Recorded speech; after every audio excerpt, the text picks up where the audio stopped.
आज हम पाठ 2 दादी माँ का एक भाग पढ़ेंगे, जिसके लेखक हैं श्री प्रसाद जी सिंह। इन्होंने इस पाठ में अपने ही बारे में बताया है कि वह अपने गांव से दूर रहते हैं और उनके स्मृति पटल पर, मतलब कि उनकी यादों पर कई बार गांव की याद आ जाती है और वह छुट्टियां होने का इंतज़ार करते हैं। जब वह छुट्टियां होने का इंतज़ार करते हैं तो उनके जो जिगरी दोस्त हैं, उनके जो शुभ चिंतक हैं, उन्हें कहते हैं कोई नहीं, छुट्टियां होने वाली है, चले जाना।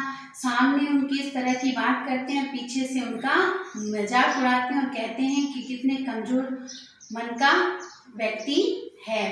और एक बार उन्हें अपने बड़े भाई का पत्र प्राप्त होता है, जिसमें लिखा होता है कि माँ अब दुनिया में नहीं रही। तब वह अपनी दादी को याद करते हैं और याद करते करते उन्हें अपना पूरा बचपन जो अब दादी के साथ बीता याद आता है। उन्हें याद आता है वो गांव, उस गांव में जब बारिश होती थी आश्विन के महीने में, तो उस बारिश के अंदर पूरा पानी जमा हो जाता था कई स्थलों पर और उस पर पूरी काई सी छा जाती थी और वो छपाक सा पानी बन जाता था। उस पानी में नहाना लेखक को बहुत अच्छा लगता था। वो अपने सारे मित्रों के साथ उस पानी में नहाता था। जब वह उस पानी में एक बार नहा करके घर पहुंचा, कुछ ही क्षण में वह बीमार पड़ गया और उसकी दादी माँ ने उसकी खूब सेवा की। उसके लिए ऐसा भोजन जो बीमार व्यक्ति को खिलाया जाता है बनाती थी और उसकी दिन रात मरहम पट्टी करती थी, जिससे उसका बुखार जल्दी ही उतर जाए। उसे रात दिन दवा देने में, उसके लिए पंखा झेलना, उसके लिए आरामदायी व्यवस्था करना, ये सारे कार्य उसकी दादी जी करती थी। इसीलिए उसे अपनी दादी की बहुत याद आती है। अब बड़े होने पर भी एक बार जब वो बीमार पड़े तब भी उन्हें अपनी दादी की बहुत याद आई कि इस यहाँ जो डॉक्टर की दवा है उससे उतना आराम नहीं है जो दादी के मंत्र विधि द्वारा मंदिरों में जाकर पूजा पाठ करके और अन्य जो दवाएं लेकर उनसे उसे आराम मिलता था।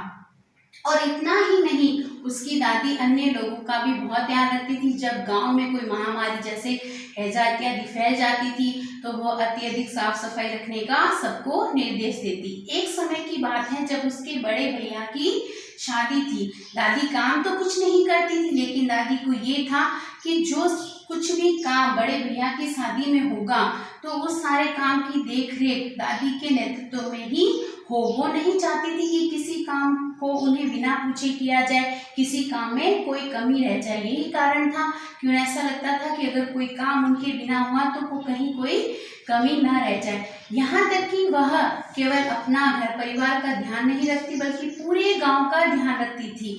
वह लोगों को कर्ज देना, उसे माफ करना, सब कुछ किया करती थी। एक बार मुझे याद है कि उन्होंने रामी की चाची को कर्ज में पैसे दिए थे और वह उन्हें जब लौटा नहीं पाई तो वह दादी जी से माफी मांगने आई थी कि मैं अभी नहीं लौटा पा रही। एक बार तो दादी जी उन पर बहुत ज्यादा जलाई और मैंने भी बीच बचाव किया और कहा रहने दो, बाद में दे देंगी। तब मुझ पे भी दादी जी जलाई।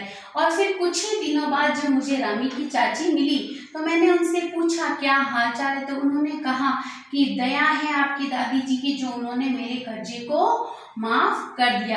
अर्थात इससे पता चलता है कि मेरी दादी जी की उन यादों की छवि में मुझे इसीलिए याद आती है कि दादी जी के अंदर सबके प्रति सेवा का भाव था। वो धर्मपरायण थी, वो सबकी काम की देखरेख करती थी, वो लोगों से अपनापन रखती थी। और इस पाठ को आपको एकदम से ध्यान आ जाए इसके लिए आपको ये हिंदी कैलेंडर के महीने भी याद होने चाहिए, क्योंकि जगह जगह पर इनका वर्णन आया है। चैत्र जो मार्च अप्रैल के बीच आता है, वैशाख जो अप्रैल मई के बीच आता है, जेठ जो मई जून के बीच आता है, आषाढ़ जो जून जुलाई के बीच आता है, सावन जो जुलाई अगस्त के बीच आता है, भाद्रपद जो अगस्त और सितंबर के महीने में आता है, आश्विन जो सितंबर और अगस्त के महीने में आता है, कार्तिक जो अक्टूबर नवंबर के बीच आता है, मार्गशीर्ष जो नवंबर व दिसंबर के बीच आता है, पौष जो दिसंबर जनवरी के बीच आता है, माघ जो जनवरी व फरवरी के बीच आता है, फाल्गुन जो फरवरी और मार्च के बीच आता है।